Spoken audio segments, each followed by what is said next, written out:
हाल चाल है। एक बात बताइए कि आपके गांव में जब कोई बुजुर्ग बहुत ज्यादा उम्र का हो जाता है तो सब कहते हैं कि अब बाबा को संन्यास ले लेना चाहिए, भगवान का नाम जपना चाहिए। पर राजनीति की दुनिया में गजब का खेल है।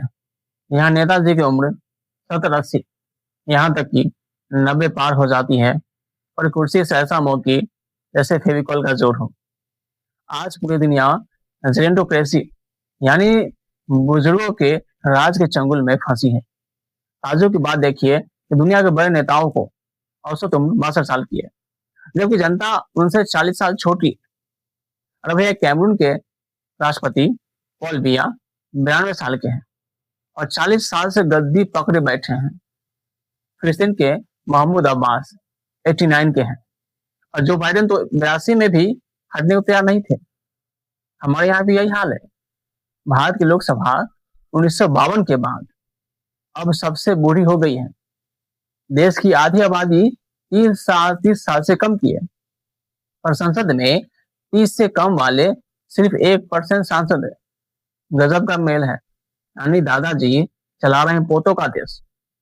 अब आप ही बताइए, जिन्हें स्मार्टफोन का नया अपडेट समझ नहीं आता तो वो एआई और क्लाइमेट चेंज जैसी नई मुसीबतों का हल कैसे निकालेंगे?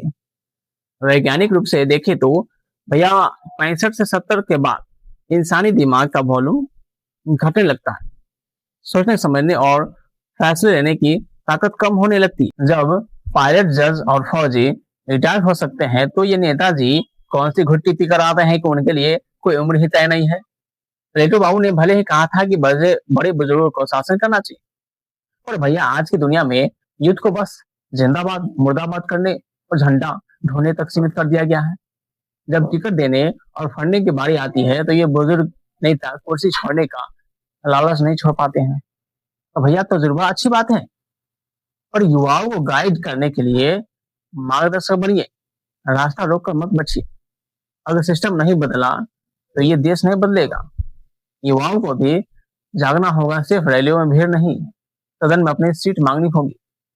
आपकी क्या राय है? क्या नेताओं के लिए भी रिटायरमेंट की उम्र फिक्स होनी चाहिए? कमेंट में अपनी भड़ास निकालिए।